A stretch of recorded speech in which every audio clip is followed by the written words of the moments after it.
My in-laws blamed me for bad parenting after my child passed away. Months later, they sued us, but the judge shut them down instantly. 5 years of marriage, 4 beautiful children, and the quiet joy of building the life we always dreamed of. But one pregnancy changed everything. A hidden tumor. A loss that shattered us. And a single sentence spoken at a family gathering that would burn every bridge we thought was unshakable. So this is the part I never thought I'd tell. My wife and I have been married for 5 years, and we have always wanted to have a large family. Because we are Christians, we decided to wait until after the wedding before trying. 4 months later, she became pregnant, and we welcomed our first son. We had our daughter just a year after our first child was born. A year later, we had our second son. Finally, 3 years later, we had our second daughter. However, this pregnancy differed from the other ones. Throughout this pregnancy, my wife was continuously complaining about her back pain and being sore all the time. During the delivery, the physicians discovered she had a tumor in her uterus and had to do emergency surgery. Fortunately, my wife recovered very well, but the doctors informed us that we would be unable to have any more children. After learning this, she suffered from postpartum depression since she believed she was failing to provide me with the large family I desired. But I told her that everything was just fine. Despite my repeated assurances, her despair did not improve for several months. She was meant to have only 4 months of maternity leave, but she elected to stay for 8. I chose to contact my brother because we were quite close. He's always been an excellent role model and older brother to me. However, his wife does not appear to like me or my wife for whatever reason. She is constantly comparing her children to ours, and commenting on how unhealthy our firstborn boy's life is. Despite the fact that he is already a national chess master, she believes he should spend his time doing kid-related activities rather than on some esoteric board. But we've already discussed this with our son, and he adores chess, and the fact that he's good at it has no bearing on his daily life. She also likes to make comments about my girls, but neither I nor my wife seem to mind for the most part. My brother claims it's because she's pregnant and emotional. My brother was quite helpful around the house, which made our lives much easier. Now, I adore my wife, and she is the best human and mother on the globe. However, she may be a little reckless with the youngsters. This did not happen with our first child, but I believe that having all of her feelings pent up during the second pregnancy caused her to become emotionally obsessed. Sometimes she forgot the stove was turned on, and I had to switch it off to keep the home from exploding, but I never informed her that she needed to be more alert, because I knew she was already dealing with a lot. That's when it occurred. While I was at work, my wife decided to take the children to the park. My daughter was hit by a car and died despite 6 hours of emergency surgery. My wife has no clear recollection of what happened, and I do not wish to discuss it on this forum. However, that was the most horrific experience of my life. My wife and I have been dealing with it for the past 4 months, and even though we are hurting internally, we must continue to care for our children. This is also about the time that my brother's wife invited the entire family to a pool party at their home. My wife and I believed it would be beneficial for our children to socialize with their relatives. My entire family was present, and they were all very supportive of me and my wife. Except for my brother's wife, everyone expressed their sympathies in a nice manner. According to my brother, it was simply that her emotions were out of whack due to her pregnancy. But my wife has never acted like this. Still, we all attempted to have fun, and the kids were clearly having a fantastic time in my brother's massive pool. That was until the youngsters started pulling pranks on us. While I was standing on the edge of the pool, the kids pushed me into it. I thought this was humorous at first, but then they went too far and damaged my and my wife's brand new Tesla. We carefully explained to all of the children, including my nephews, why these types of pranks were unacceptable. In the middle of my lecture, my brother's wife interrupted and began shouting at me and my wife. She informed us that we had no grounds to speak with their children, and that it was most likely all my children's fault. My wife was obviously not having it, claiming that the children were the ones who caused the damage. Things became increasingly tense, and other family members arrived to see the chaos. That's when my brother's wife dropped a bombshell. "Maybe this is why your daughter died." My wife burst into tears and left, but I stayed and demanded an explanation. But what occurred next was even crazier. My brother Malric instantly came in between us. His cheeks flushed as he gripped my shoulders. "Callum, calm down, she didn't mean it like that." When I tried to shove past him, his hold tightened. "You know how pregnancy hormones are, Corinna's been having a really tough time." I looked at him in bewilderment. Corinna stood behind him, arms crossed over her big tummy, chin raised fiercely. The pool filter buzzed in the unexpected silence as our family members moved awkwardly around us. Pregnancy hormones? My voice broke. She just said that about Lyra. About my daughter. Look, I know it came out wrong, Malric said, his hands still resting on my shoulders. But you're both emotional right now. Let's just take a breath and... Both emotional? I pushed his hands away. My 3-year-old daughter is dead, Malric, and your wife. Just stop being so dramatic, Corinna said, walking around Malric. I'm sorry if you took it the wrong way, but you were yelling at my kids. What was I supposed to do? My hands shook as I pointed to the severe scrapes on our Tesla door. They damaged our car. We were explaining why that's not okay to all the kids. Oh, please, it's just a car.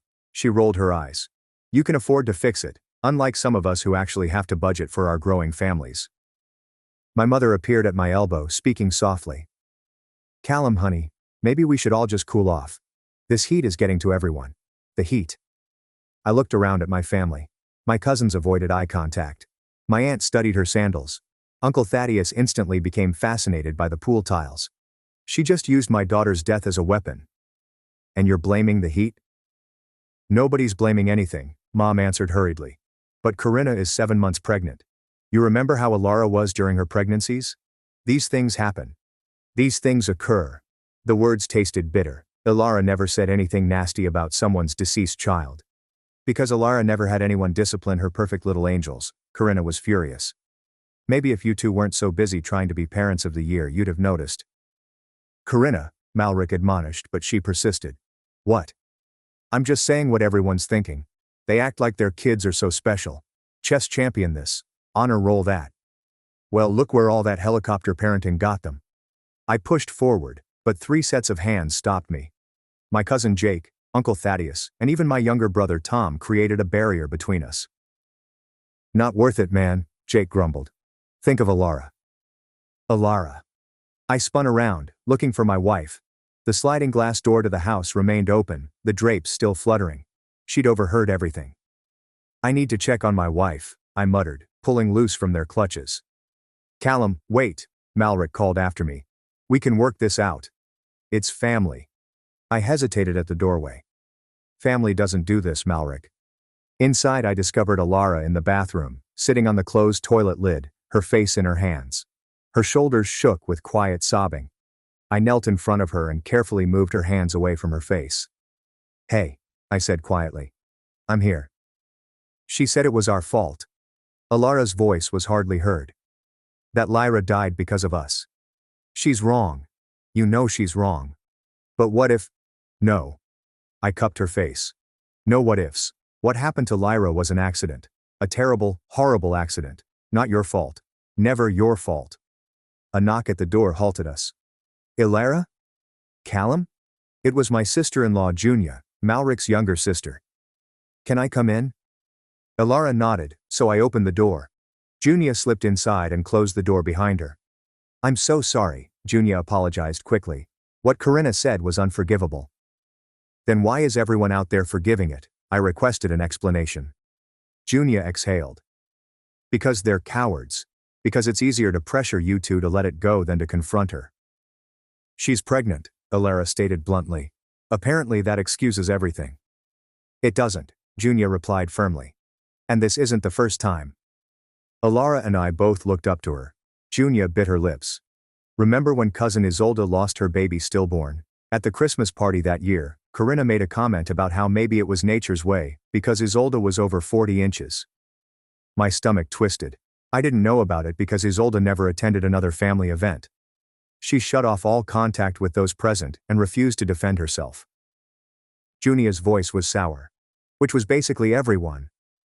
Why didn't anyone tell us? Alara inquired. Because Malric always makes excuses. Because Mom thinks keeping the family together is more important than anything else. Because everyone would rather enable a bully than risk drama at Sunday dinners. Another knock. Callum? Alara. It was my mother again. Everyone's worried. Can we talk? I gazed at Alara. Her expression had hardened into something I hadn't seen before. She stood wiping her eyes. Yes, she answered. Let's talk. We exited from the bathroom to find the majority of the family congregating in Malric's living room. Corinna sat in the middle of the couch, Malric's arm around her, playing the hurt pregnant woman role. The kids had been sent somewhere else, most likely to the game room. Alara, sweetheart, my mother began. We all understand you're going through a difficult time. Stop. Alara raised her hand. Just stop. You all understand? Really? Which one of you has buried a child? Silence. Which one of you has had to pick out a casket small enough for a 3-year-old? Which one of you has had to explain to her siblings why their sister isn't coming home? Alara, Aunt Selene said. We're not saying we understand completely. You're not saying anything, Alara exclaimed, her voice rising. None of you said anything when she weaponized my baby's death. You stood there. You let it happen. And now you want me to be the bigger person, to let it go for the sake of family unity? Uncle Thaddeus stated, sometimes we have to forgive. Family quote. Alara laughed, but it was sharp and fractured. Family doesn't stand by while someone uses your dead child as ammunition in an argument about scratched paint. Family doesn't make excuses for cruelty. Family doesn't choose comfort over compassion. You're being overdramatic, Corinna mumbled from the couch. Alara gently turned towards her. Say that again. I said you're being overdramatic. I'm sorry if what I said hurt your feelings, but if... Alara moved closer. If it hurt my feelings? You told me my daughter died because of my parenting. You used the worst pain I've ever experienced as a weapon because you were mad about your kids being disciplined. I'm pregnant, Corinna stated, as if that explained everything. I've been pregnant 4 times, Alara responded. Never once did hormones make me cruel. Never once did carrying a life inside me make me callous about another life lost. Everyone handles pregnancy differently, Malric added. Corinna's been having a really hard time. Stop, I instructed. Stop making excuses. Stop enabling her. Stop choosing her comfort over our pain. I'm not choosing anyone, Malric objected. I'm just saying we can all move past this. We're family. No, Alara replied gently. We're not. Not anymore. The room erupted. Everyone was talking at once, attempting to persuade us that we were overreacting, being overly sensitive, and breaking up the family. Corinna sat on the couch with a faint, contented grin the entire time. Enough. Alara's yell hushed everyone. You want to know what breaks up a family? Standing by while someone attacks grieving parents, making excuses for cruelty, choosing to enable a bully rather than protect the vulnerable. She turned to face everybody. 4 months ago I lost my daughter. Every day since then, I've woken up to a world that's missing her laugh, her smile, her little hands in mine. And I've survived it because I thought I had family who understood that pain, who would protect that sacred grief from being weaponized. It shattered her voice. But you've shown me today that keeping Corinna comfortable is more important than keeping Lyra's memory respected. That avoiding conflict matters more than standing up for what's right. Alara, please, my mother asked again. Think of the cousins. The kids shouldn't suffer because the adults can't get along. The kids? Alara asked, her eyes flashing. You're worried about the kids? Where was that concern when Corinna said what she said in front of any child who might have been listening? What message does it send when they see cruelty excused because the cruel person is pregnant? No one responded. Alara walked to where our children were gathering by the door, having slipped back to see what all the fuss was about.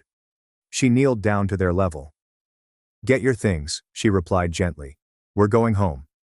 But Mom, our oldest argued. We were having fun. I know, baby, but sometimes we have to leave situations that aren't healthy, even when it's hard. As we packed our belongings, the family continued to complain. Malric followed us to the door.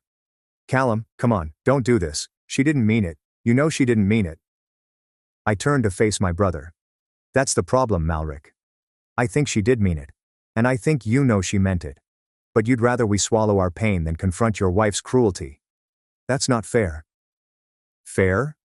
I laughed cruelly. Was it fair when she used our daughter's death against us? Was it fair when every single person in that room chose to protect her instead of us? We're not choosing sides. Yes, you are. You chose, and you chose her. We loaded the children into the car. As I started the engine, my phone began to vibrate with texts.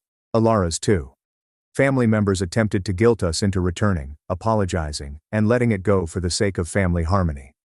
Alara turned her phone off and looked out the window. They'll never understand, will they? No, I replied. They won't. I can't go back there, she muttered. I can't sit across from her at Christmas dinner and pretend she didn't say what she said. I can't watch everyone act normal while knowing they'd rather protect her than us. Then we won't, I replied simply. We'll make our own holidays, our own traditions, with people who actually care about us. Alara leaned across and grabbed my hand. I'm sorry, your family. They're not my family, I clarified. Not anymore. Family doesn't do what they did today. As we drove away, I noticed Malric still standing in the doorway, Corinna alongside him, hand on her belly, and the same delighted grin. The rest of the family had most likely already moved on, convinced themselves that we'd calm down, that we'd come around, and that family came first over principles. They were wrong.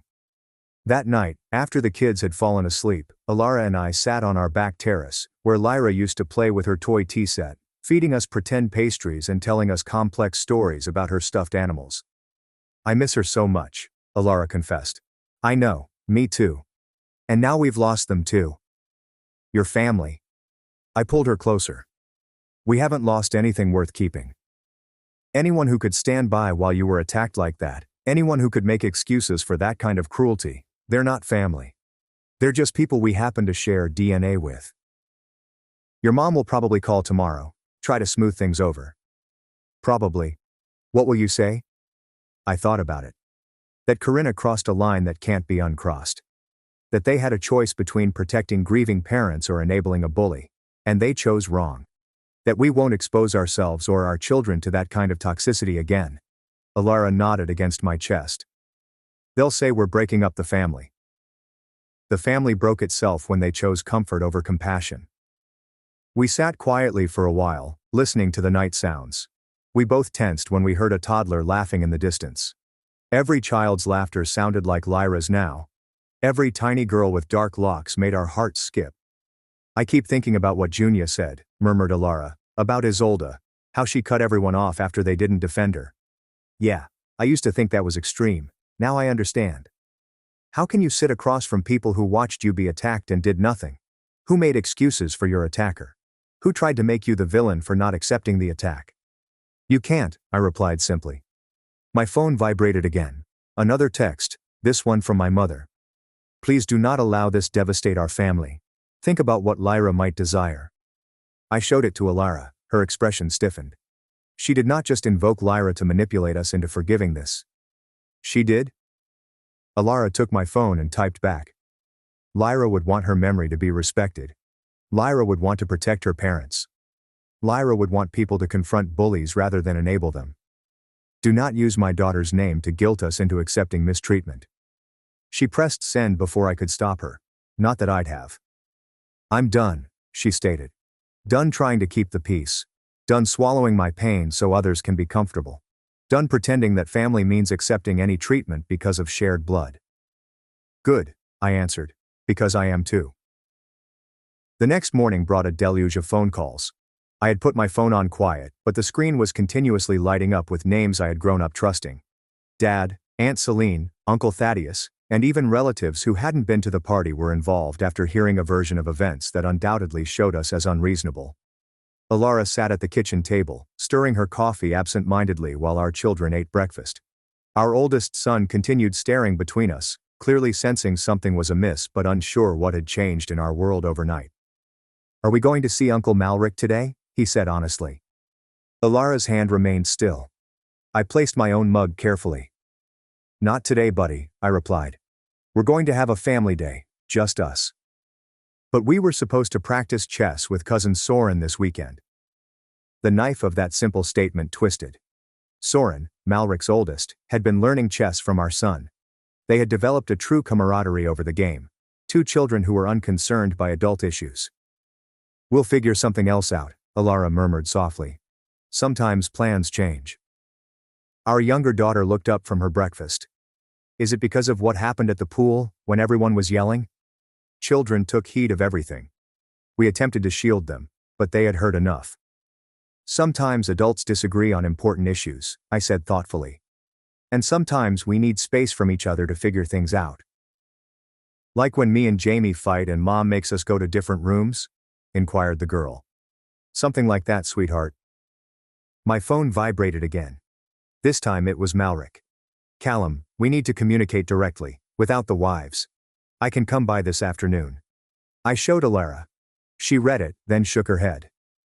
Without the wives, she reiterated. Because clearly I'm the problem here. You're not the problem.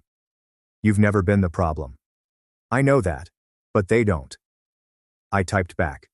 There is nothing to discuss. Your wife crossed the line. You defended her. That explains everything I need to know. His response was quick. You are being stubborn. She is pregnant and emotional. You can't abandon a family because of a single angry comment. One comment. As if those words weren't carefully selected weapons. As if the cruelty had not been planned. Block him, Alara stated gently.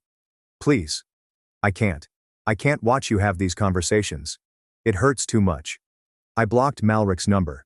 Then, one by one, I blocked the others who had been standing by and watching. Mom was the toughest. Her name appeared on my computer, with decades of memories linked to those 3 letters. But she had made her decision yesterday. She had chosen the easier road over the correct one. The kids finished breakfast and went about their typical Saturday morning activities. Our son to his chess computer, our younger daughter to her art supplies, and our middle child to his reading. The house was strangely quiet without the typical expectation of family reunions, cousin playdates, and Sunday dinners. What do we tell people? Alara inquired. Our friends, the kids' teachers when they ask why the cousins don't pick them up anymore? The truth. That we've decided to distance ourselves from family members who don't respect us. They'll think we're overreacting. That we're those people who cut off family over petty drama. Let them think that. I stretched across the table for her hand. We know the truth. Using our dead daughter as a weapon isn't petty. Standing by while it happens isn't drama. It's betrayal.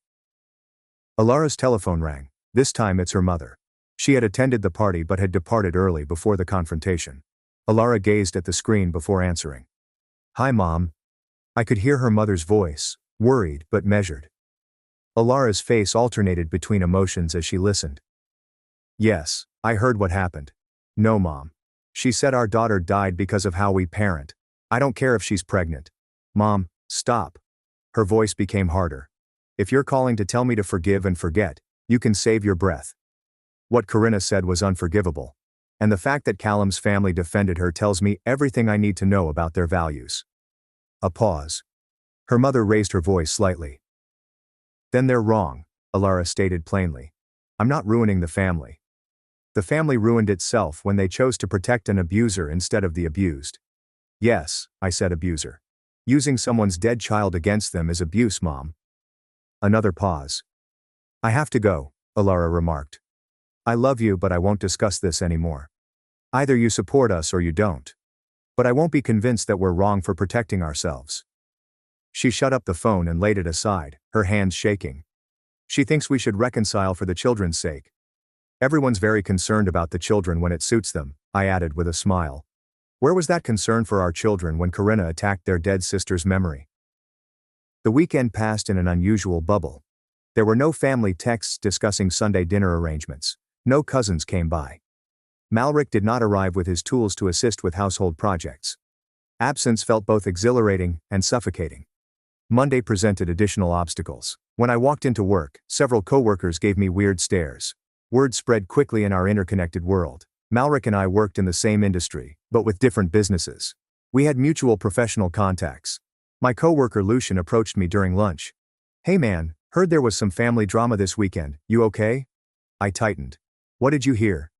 Just that there was some big blow-up at Malric's place, that you and Alara stormed out and are refusing to talk to anyone.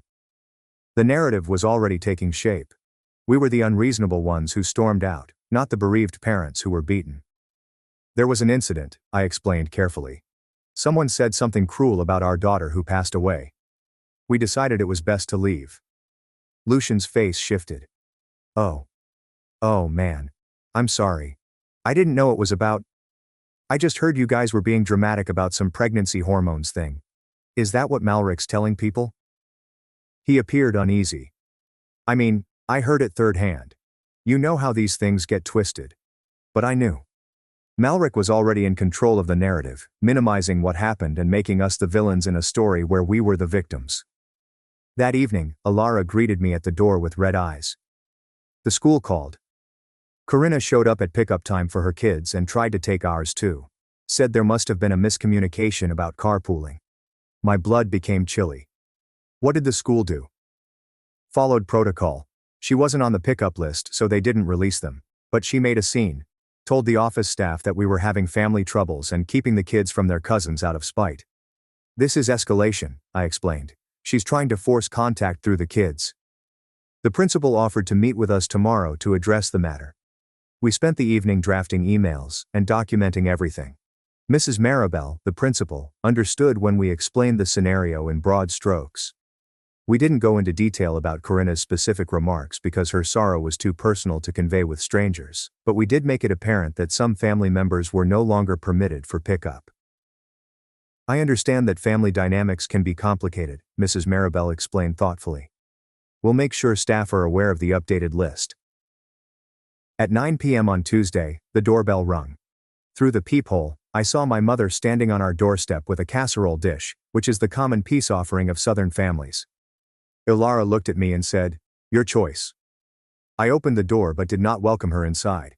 "Callum," Mom began, her voice already full with passion. "This has gone on long enough. I brought your favorite." "Mom, stop." I raised my hand. "A casserole doesn't fix this. I'm not trying to fix it with food. I'm trying to get my son to talk to me. We talked on Saturday. You made your position clear when you defended Corinna. I wasn't defending her. I was trying to keep the peace. By sacrificing us." The words sounded harsher than meant. "You were keeping the peace by telling us to accept someone using Lyra's death against us." Mom's face wrinkled. "That's not, I would never." "But you did. You stood there while Corinna said our daughter died because of our parenting.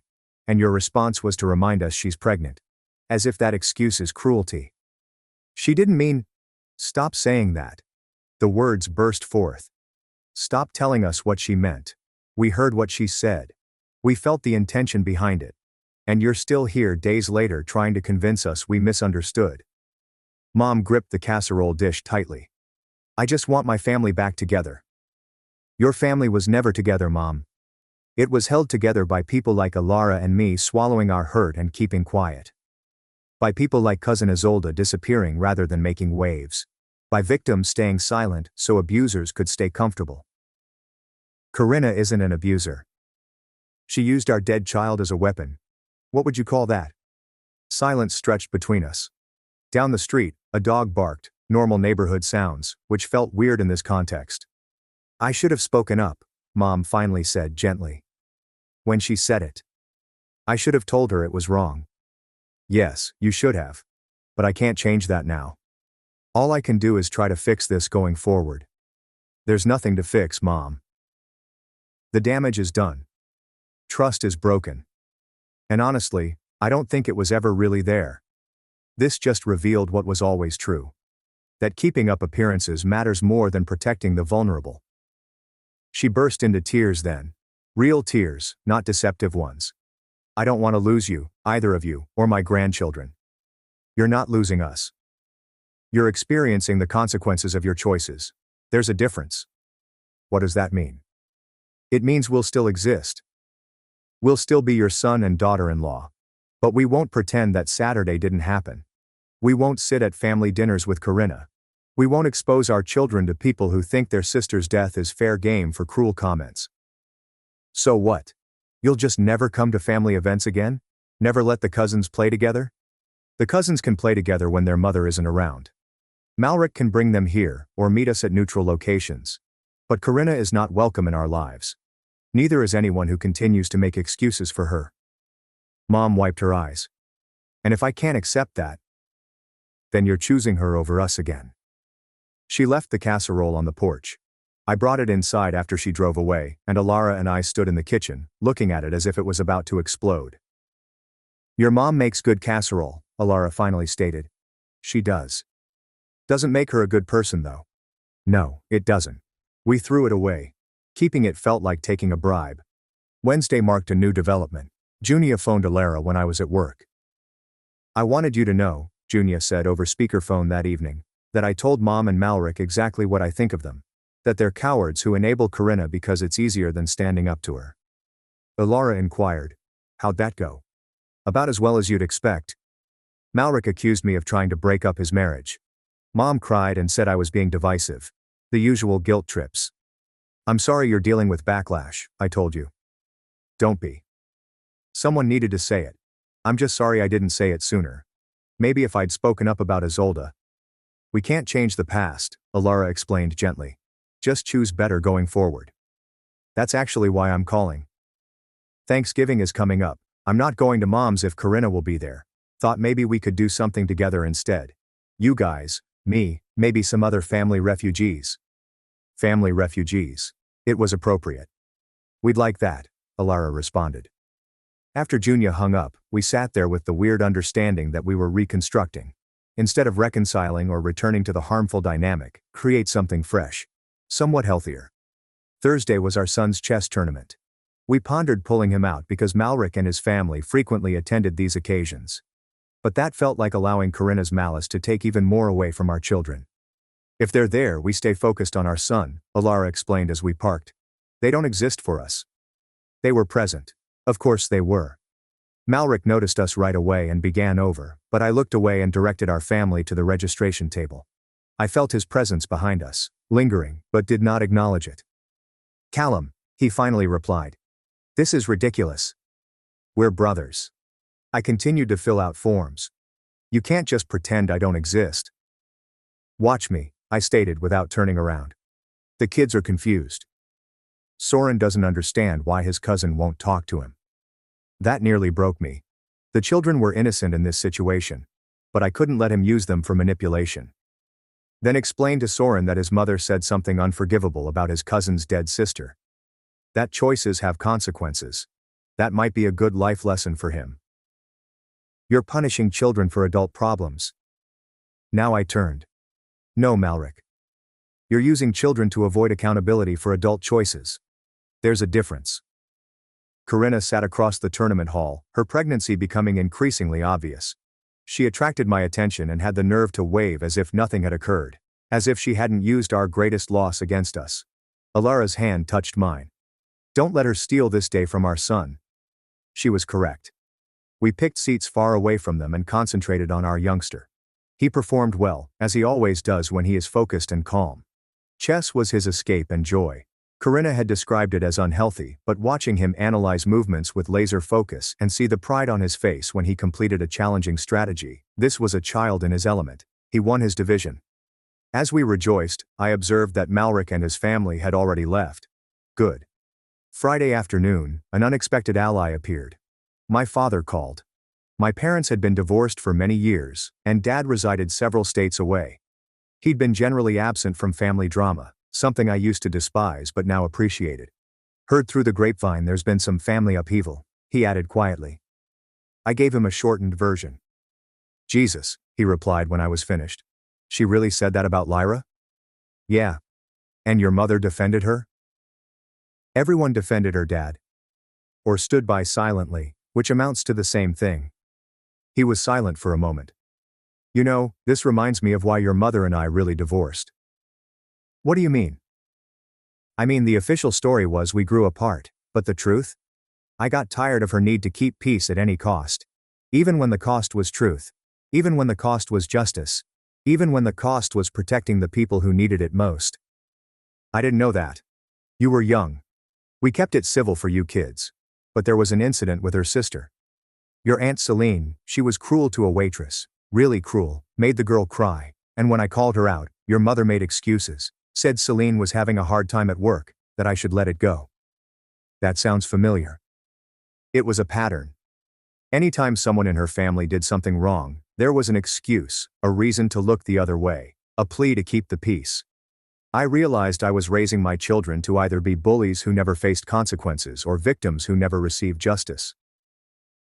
Is that why you moved so far away? Partly. Distance helped. I couldn't change who they were, but I could control my exposure to it. Do you regret it? Losing the family connections? Son, I gained more than I lost. I gained integrity, self-respect, the ability to look at myself in the mirror without flinching. And I gained the knowledge that my children would see at least one parent stand up for what's right, even when it's hard. After we hung up, I sat with our talk. My father, whom I had always regarded as distant, had been keeping his peace all along.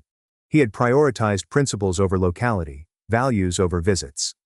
That weekend Alara and I took the kids to a new park, not the one where Lyra was injured. We'd never go back there, preferring a different one across town. As they played, we discussed the future. The holidays are going to be hard, Alara stated. Thanksgiving, Christmas, all those traditions. We'll make new ones. It's not just that. It's the questions from the kids' friends, parents, from our friends. Everyone wants to know why we're not doing the big family gatherings anymore. We tell them the truth, that we're protecting our family from toxic dynamics. People don't like that answer. They want the pretty lie, that we're just doing something small this year. Then they can be uncomfortable. We're done prioritizing other people's comfort over our truth. Our daughter dashed up, breathless and happy. Mom, Dad, can we get ice cream? Of course, sweetheart. As we walked to the ice cream shop, our son fell in step with me. Dad, are we ever going to see Uncle Malric again? I had been dreading this question. I don't know, buddy. Right now we need some space from them because of what Aunt Corinna said about Lyra. The kids heard everything. We tried to protect them, but they had absorbed more than we knew. How do you know about that? I heard you and Mom talking. And Soren texted me.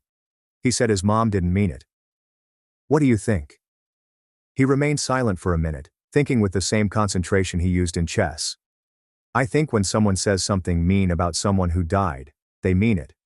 Because you have to really want to hurt someone to use that. Out of a baby's mouth. You're very wise, I informed him.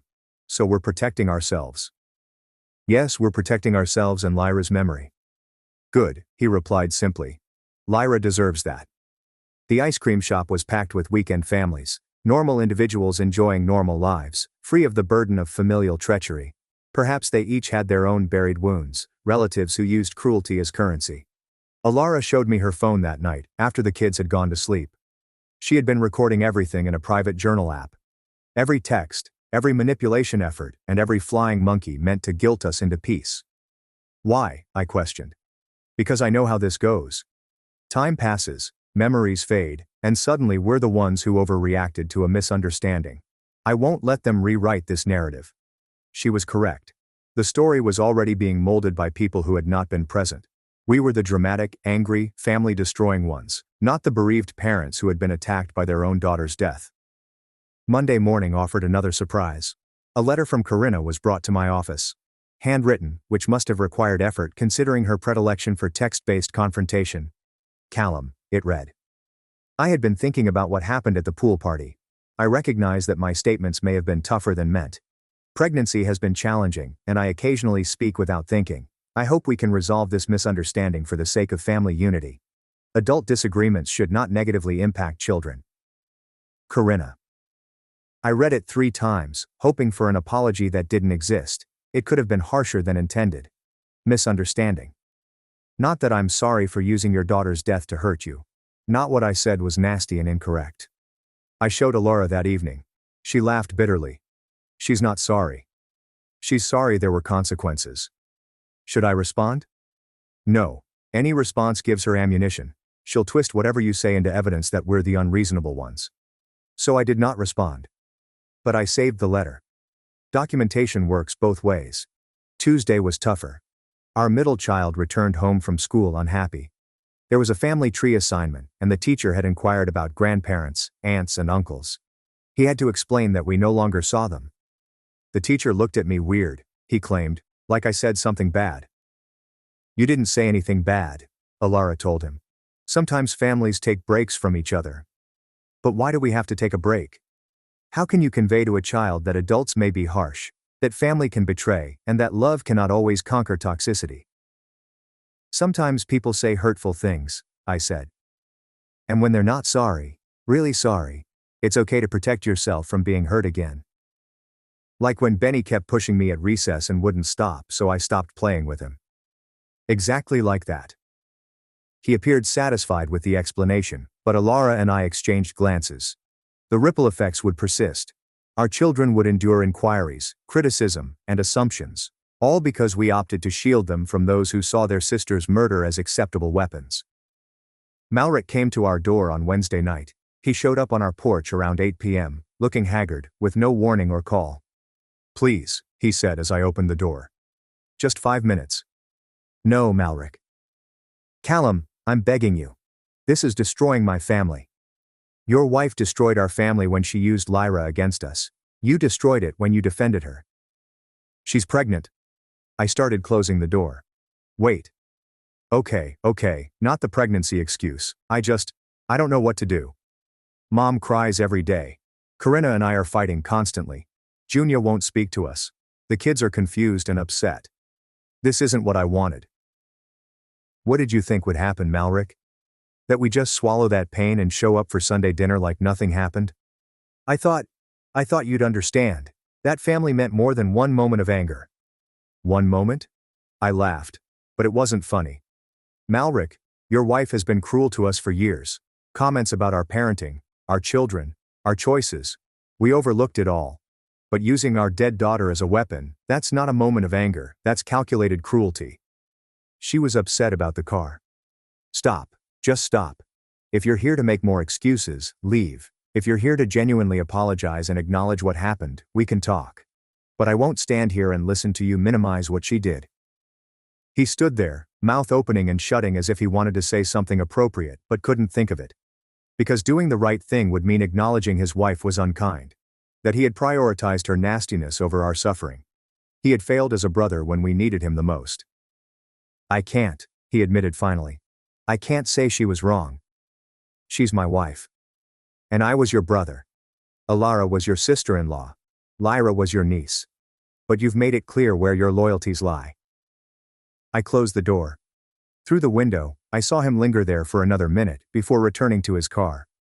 A part of me wanted to call him back, remembering training him to ride a bike, being his best man, and celebrating the births of his children. But the greater half, the part that was first and foremost a parent and husband, understood that some bridges could not be rebuilt once they were destroyed. Thursday brought a call from an unexpected source. Isolde, the cousin who had lost her kid and disappeared from family gatherings following Corinna's abuse. "Junia gave me your number," she explained. "I hope that's okay." "Of course. I heard what happened, what Corinna said. I'm so sorry." "Thank you. I wanted to call because I know what you're going through, not the loss. I can't imagine losing a child who'd lived and laughed and been part of your world for years. But the family betrayal, that I understand. How did you handle it?" "Badly at first. I kept waiting for someone to reach out. To say they were sorry for not defending me. To acknowledge that what she said was wrong. But they never did. Because acknowledging it would mean admitting they'd failed. And that family unity they prized so highly. It's built on the silence of people like us." "Do you regret cutting them off?" "No, I regret that it was necessary. I regret that they chose comfort over compassion. But cutting them off, that saved me. It let me grieve without having to pretend the people who enabled my attacker were safe. People think we're overreacting. People who haven't been through it always think that. They don't understand that some wounds are too deep for forgiveness. That some betrayals reveal who people really are, and once you see it, you can't unsee it." After we hung up, I spotted Alara in Lyra's room. We had left it mostly untouched, unwilling to face packing up her belongings. She sat on the floor, cradling one of Lyra's stuffed animals. "Isolde called," I explained, sitting alongside her. "Yeah. I told her about our talk." Alara listened, tears falling softly down her cheeks. "She's right," Alara finally replied. "About the family unity being built on silence. How many times did we bite our tongues when Corinna said something cruel? How many comments did we let slide to keep the peace? Too many. And it escalated because that's what happens when cruelty goes unchecked. It grows. We didn't know it would lead to this." "No," I replied. "But we knew it was wrong. And we stayed quiet anyway, just like everyone else is staying quiet now." Friday was Halloween. We'd always have a large family trick-or-treat party, with all the cousins dressed in matching costumes. This year, it was only us. The kids didn't complain, but I noticed our oldest going at images from last year on his phone. They're all together. Lyra, dressed as a witch, beams at the camera. "You okay, buddy?" I inquired. "Yeah. Just remembering. It's okay to miss how things were. Do you think it'll ever be normal again?" I think we'll find a new normal. Different, but still good. Without them. With people who truly care about us, who would never use Lyra's memory to hurt us. He nodded and pocketed his phone. I think Lyra would understand why we're protecting her memory. I think so too. That night, as we went across the neighborhood, I spotted other intact families taking photos and laughing. Were they truly as joyful as they appeared? Or were they also concealing wounds, remaining mute to maintain peace, and allowing violence in the sake of family unity? Our phones were mercifully silent. Maybe the family had finally accepted our boundaries.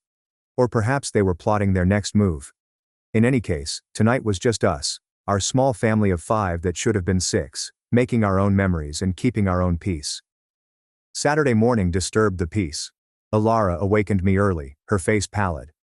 Look at this. She showed me her Facebook. Corinna had written a lengthy, dramatic status update on family split, forgiveness, and safeguarding children from adult problems. She didn't mention us by name, but the comments made it apparent who she was referring to. Some people hold grudges over the smallest things, one aunt said. Pregnancy is very difficult. Another person wrote, people should be more understanding. Breaking apart a family over words is simply awful, Malrick's pal added. The story was being solidified. We held grudges. The family breakers. The ones who couldn't overlook a pregnant woman's minor error. Should I respond? Alara inquired. No, let them show themselves. Let everyone see who supports using a dead child as a weapon. But it hurt. Seeing friends we'd spent holidays with, whose children had played with ours, reduced our grief to pettiness. Seeing them unite around Corinna while we mourned not only Lyra, but the family we thought we had. My telephone rang. Junia, I answered. Did you see it?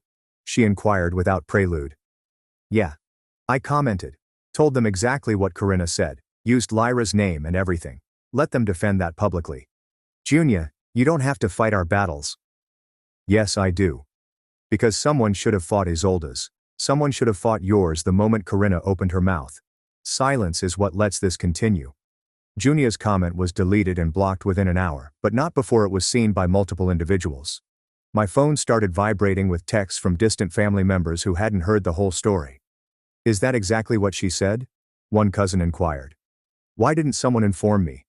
I wrote another. The story was unraveling, but Corinna was in damage control mode. A fresh post arose, this time concerning lies, exaggerations, and people attempting to harm a pregnant woman's reputation.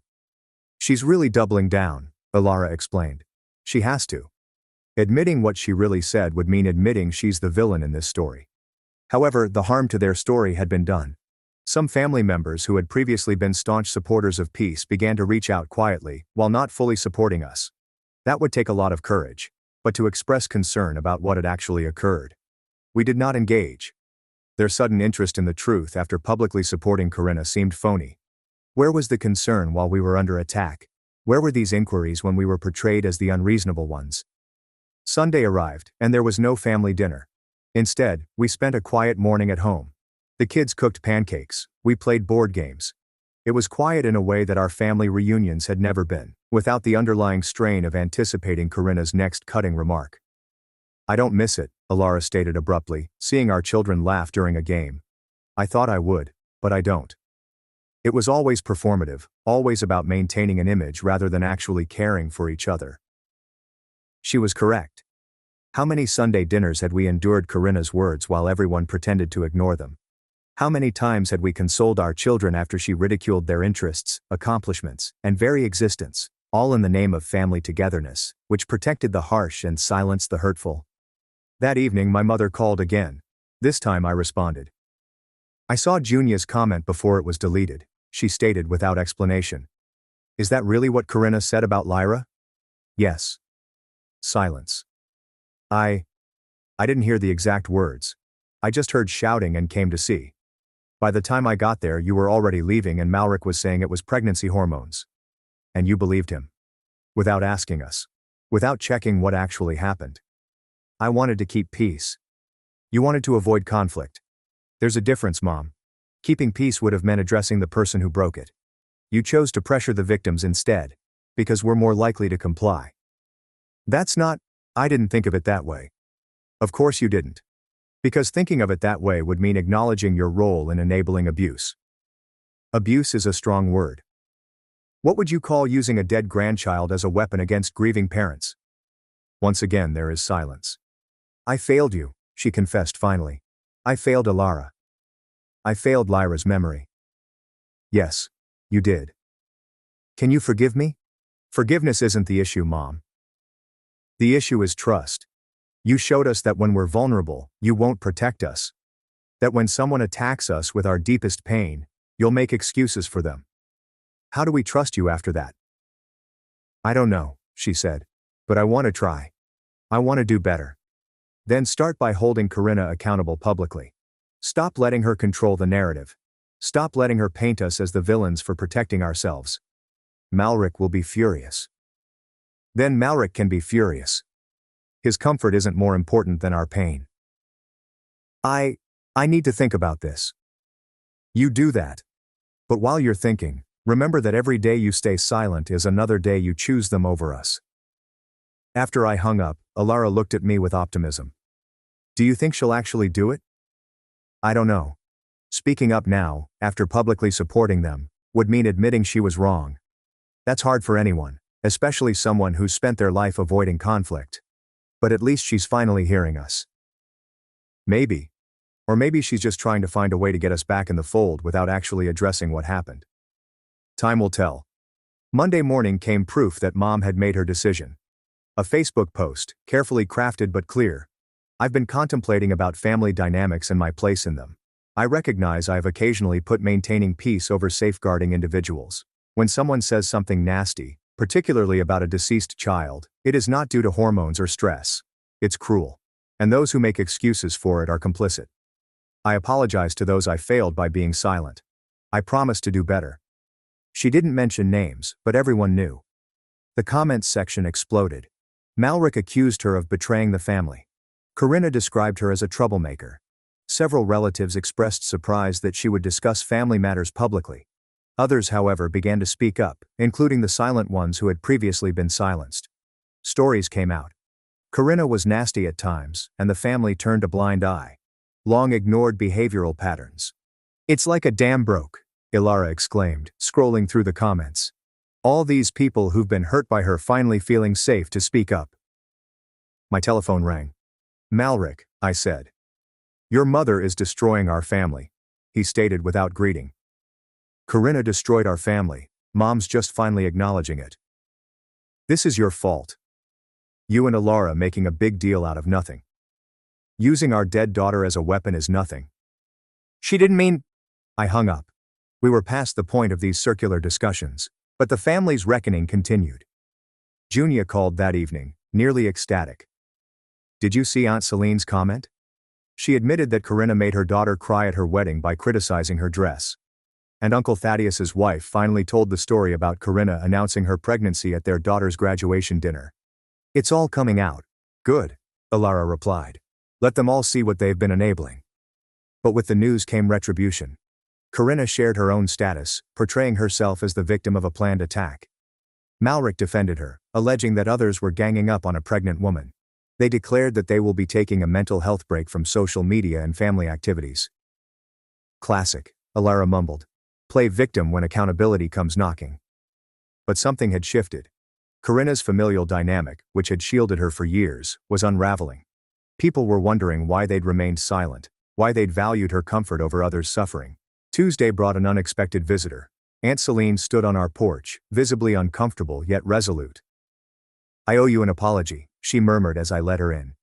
When Corinna said what she said about Lyra, I should have spoken up. I should have protected you both. Alara examined her closely. Why didn't you? Because I'm a coward, Celine explained simply. Because speaking up would have made me a target. Because it was easier to let you bear the weight of her cruelty than to share it. And now I realize that my silence made me complicit. That every time I let her cruelty slide, I enabled the next instance. I'm sorry. I'm so deeply sorry. It was the first genuine apology we had received. Not qualified, not excused, just an admission of failure and regret. I appreciate that, Alara responded thoughtfully. But you understand why we can't just go back to how things were. I do.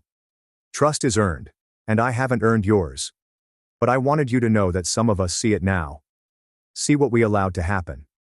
And we're sorry. After she went, Ilara and I sat with the weirdness of it all.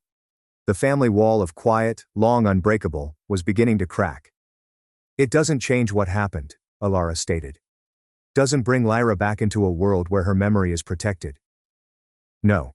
But maybe it prevents the next Isolde, the next us. Wednesday was quiet. The social media storm had subsided, leaving an unsettling silence. Sides had been selected. Lines were drawn. The family, which had previously convened for every occasion, was now divided into camps.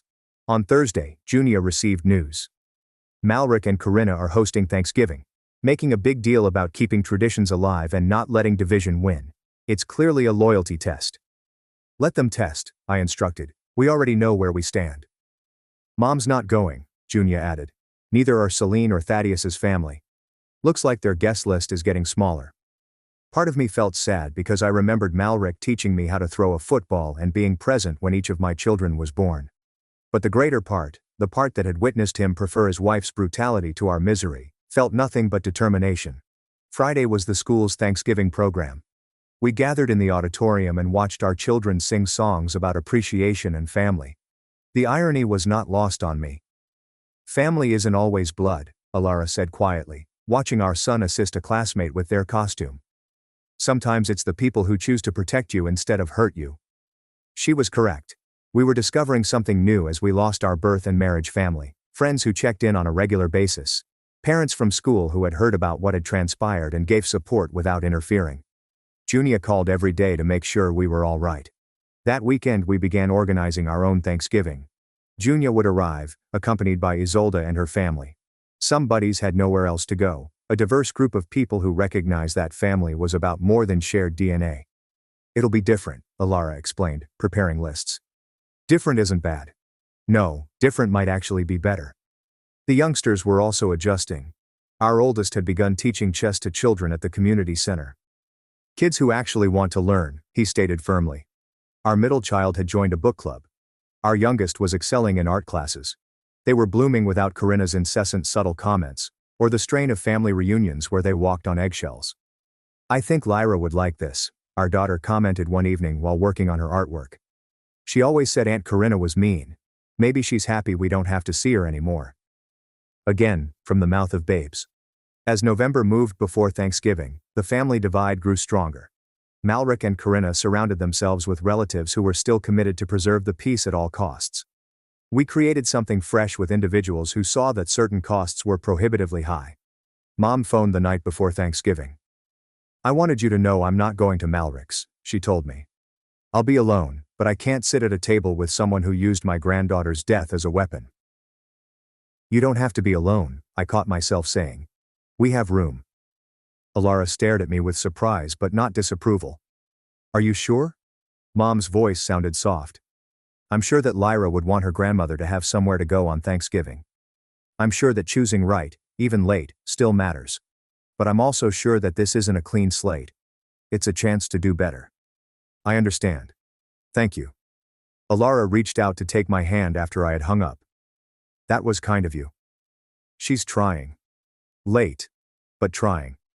And maybe showing her what real family looks like will help her understand what we lost when she stayed silent. Maybe. Thanksgiving arrived clean and clear. Our home was full with the aromas of cooking and the sounds of selected relatives. Junia arrived early to help cook. Isolde brought her kids, who played well with ours. Friends filled in the gaps, offering warmth based on choice rather than necessity. Mom arrived last, with her renowned sweet potato dish and seemed uneasy. Thank you for having me, she replied quietly.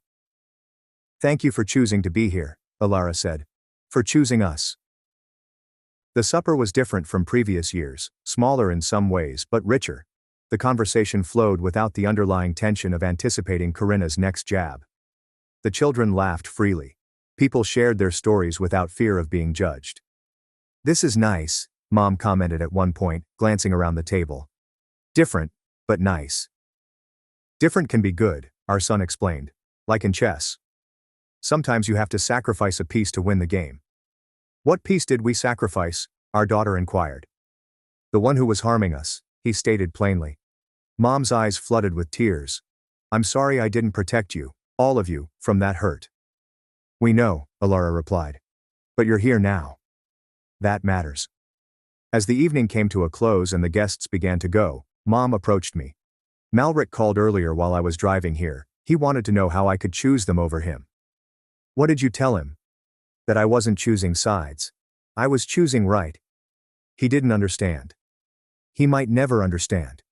I know, and that breaks my heart. But not as much as knowing I failed you when you needed me most. She left with pledges to improve, to be better. Time will tell if she was able to follow through. That night, as Alara and I were cleaning up, she took a moment to look at Lyra's portrait on the mantel. I think she would have liked today, she explained. A house full of people who actually care about each other. No mean comments about her art. No comparisons to her cousins. Just love. Just love. We'd lost family, the sort you're born into, the kind you should be able to rely on. But we acquired something more. The type of family you select. The type who comes up not because they have to, but because they want to. They would never use a child's death as a weapon. The kind that recognized that some scars do not heal just because someone asks for forgiveness. The kind that understood that protection may take many forms, including distance and walls. Ilara's phone buzzed as we were getting ready for bed. She received a text from an unfamiliar phone number. Hello Ilara. This is Soren. I know my mother said something nasty about Lyra. I apologize. I miss playing with my cousins. Maybe when I'm older, we can be friends again. Alara presented me the text with tears in her eyes. Malric must not know he sent this, I told him. What do I say? The truth. That we miss him too. That none of this is his fault. That maybe someday, when he's older and can choose for himself, we'd love to see him again. She typed carefully and sweetly, because the children should not bear the consequences of their parents' misdeeds. Because Soren was also a victim. Of a mother who used cruelty as currency, and a father who allowed it. Send, she muttered, before turning off her phone. I can't handle any more tonight.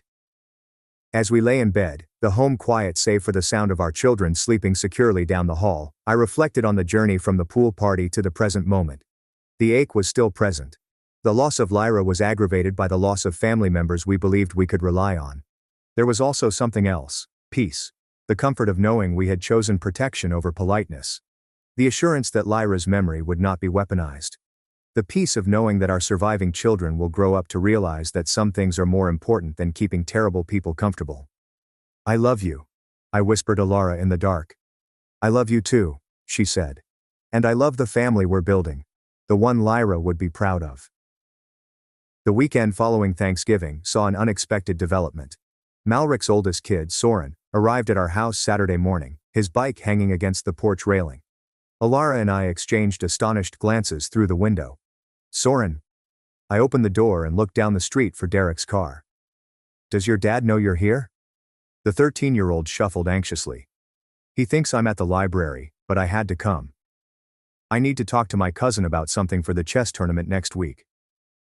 Alara appeared alongside me with a troubled expression. The child wasn't to blame for his mother's brutality, but having him here felt like crossing a boundary we had carefully drawn. Soren, we can't, I said. Please, he interjected, his voice cracking. I know what my mom said about Lyra. Dad told me I wasn't allowed to talk to you guys anymore, but it's not fair. None of this is fair. Our son ran after hearing the doorbell. He paused when he spotted his cousin, hope and doubt on his face. Can Soren come in? He gently inquired. Just for a little bit. Alara and I held a silent discussion with our eyes. Finally she nodded.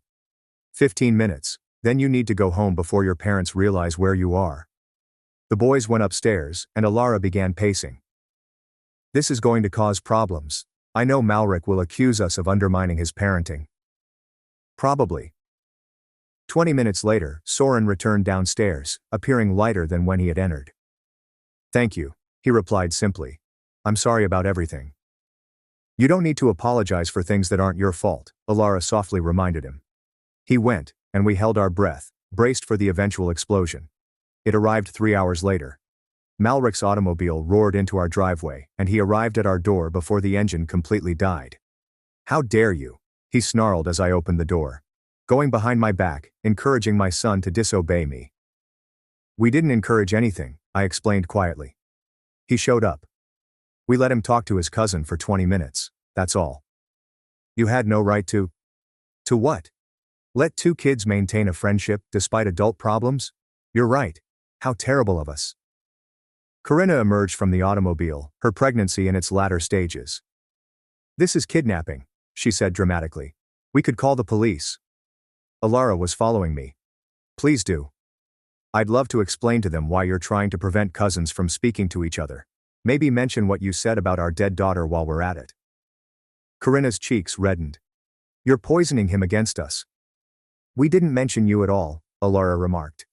Believe it or not, everything isn't about you. Everything's been about you since your kid died, Corinna yelled. Poor Alara, poor Callum, everyone walking on eggshells. Get off of our property, I whispered gently.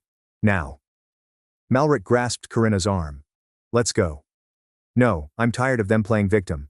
Their daughter died because Alara wasn't watching her properly, and somehow that's everyone else's problem. Alara moved so quickly that I scarcely noticed it. Not to strike Corinna, she would never give her that satisfaction, but to take out her phone and begin recording. Say it again, Alara repeated, her voice dead calm. Tell everyone how our daughter's death is our fault. Let everyone see exactly who you are. Corinna understood her mistake. The few neighbors who were outside stopped to watch. Mrs. Alden from across the street had her phone out. Turn that off, Malric commanded. Public property, Mrs. Alden announced. You're making quite the scene. Malric hauled Corinna back to the car, but she couldn't resist one more shot. This is why nobody wants you at family events anymore. You're exhausting. Nobody wants us? Alara chuckled sharply. Check your Thanksgiving guest list again. They peeled away, leaving tire tracks on our driveway. Mrs. Alden walked up, shaking her head. I recorded the whole thing, she claimed. In case you need it. That woman is vile. The video was shared on social media within hours, even though we did not post it. We had no interest in the drama. But Mrs. Alden's daughter, who was visiting, uploaded it. The court of public opinion acted quickly and harshly. Corinna's carefully created picture of the victimized pregnant woman broke as witnesses saw her abuse-bereaved parents in their own driveway. Mom called that evening. I saw the video. I'm so sorry you had to deal with that. Soren just wanted to see his cousin, I explained tiredly. I know. Malric called me ranting about boundaries and respect. I told him the only disrespect I saw was from his wife. How'd that go? He hung up on me. But I'm done enabling him. Watching that video, seeing how she spoke to you both, I'm ashamed I ever defended her. We began attending a grieving support group meeting a month ago, and on Sunday, we found peace among other parents who knew the weight of loss. As we took our normal seats, a familiar face drew my attention. Isolde sat in the corner, holding tissues in her hand. Following the meeting, she approached us. I hope it's okay I'm here. Of course, Alara replied. I know it's been years since my loss, but seeing you two stand up to the family, it brought everything back. Grief doesn't have an expiration date, Alara hugged her. I've been in therapy, she said, working through not just the loss, but the betrayal. My therapist says the family trauma might actually be harder to process than the grief itself. Because death is final, I explained. But betrayal is a choice people make every day. Junia texted some news that afternoon. Malric and Corinna's baby had arrived early, a small girl. The family was ecstatic with the traditional congrats and hospital images. Do we say anything? Alara inquired, gazing at the announcement. We wish the baby health and happiness, I concluded. The child isn't responsible for her parents. We mailed a simple card to the hospital. There's no return address. It was the decent thing to do, even if they did not deserve it. Monday's mail included a surprise. Soren had written us a letter. His handwriting was neat and meticulous. Dear Uncle Callum and Aunt Alara. Thank you for allowing me to visit. I understand that caused problems, and I apologize. Mom and Dad are furious, but I don't care. You were always kind to me, and I miss our family. I think a lot about Lyra. She was quite hilarious and always shared her candy with me. I'm sorry my mother says terrible things. I informed her that it was wrong, but she stated I didn't understand because I was a child. However, I believe that children comprehend better occasionally. Love, Soren, Alara cried when reading it. That poor boy. He'll be okay, I said. He sees the truth. That's more than a lot of adults in our family can say.